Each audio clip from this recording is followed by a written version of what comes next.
Well, hey there, East Main Baptist Church. Hope you're having a fantastic day. Welcome back to another real short talk with Ryan. We're going to be in Psalm 63 today. As always, I encourage you, find some time to read through this passage on your own today.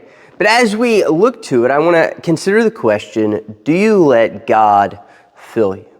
So David talks about being thirsty in the psalm and thirsting after God. And I think that's really a good thing, but it points to a deep reality in that we are all thirsty for something.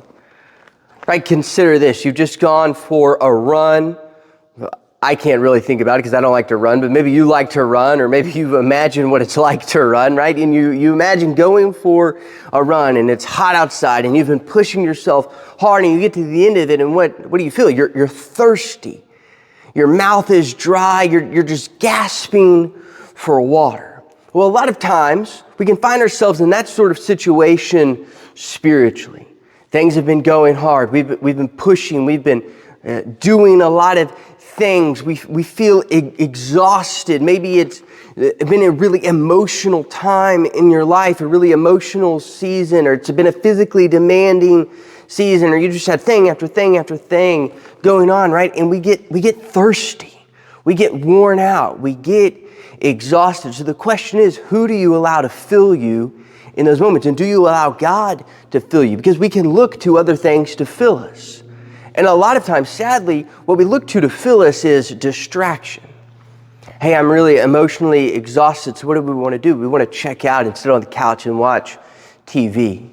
And I just want to be distracted. Or we say, hey, I'm really just burnt out. I'm going through a lot. Hey, I've got to go to the gym, or I've got to go to the golf course. We look for an escape. We look for these outside things to just come fill us instead, so that we will be distracted, so that we don't have to worry about our problems anymore. But what the psalm is telling us is that the only place that we can truly be satisfied is by going to God and leaning into our relationship with Him. Look what David says. Oh my God, oh God, you are my God. Earnestly I seek you. My soul thirsts for you. What he's telling us here is that ultimately God is the only one that can satisfy.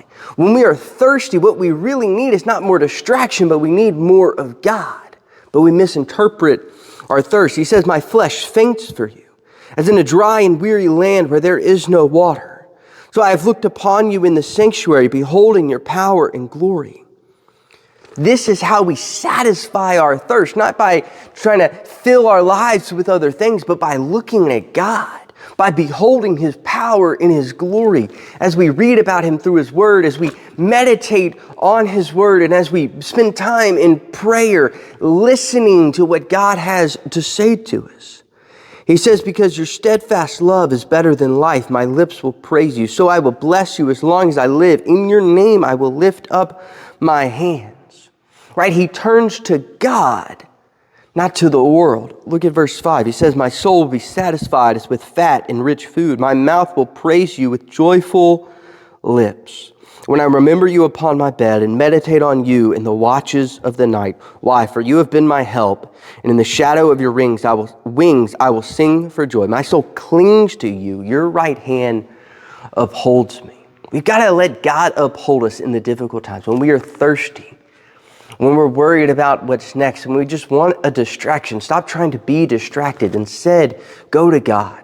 Spend time with Him. That's really the call to action from this. Do you let God fill you? The answer should be yes. I want to let God fill me. I'm going to spend time in His Word more than ever before in 2025. I'm going to spend time in prayer more than ever before in 2025. I'm going to spend time around God's people more than ever before in 2025 so that I can allow Him to fill me. Because if the answer to that question is no, and you're like, hey, I'm not allowing God to fill me, here's the truth. You will never be satisfied if you're looking for other things in this life to fill you. You will only ever be satisfied.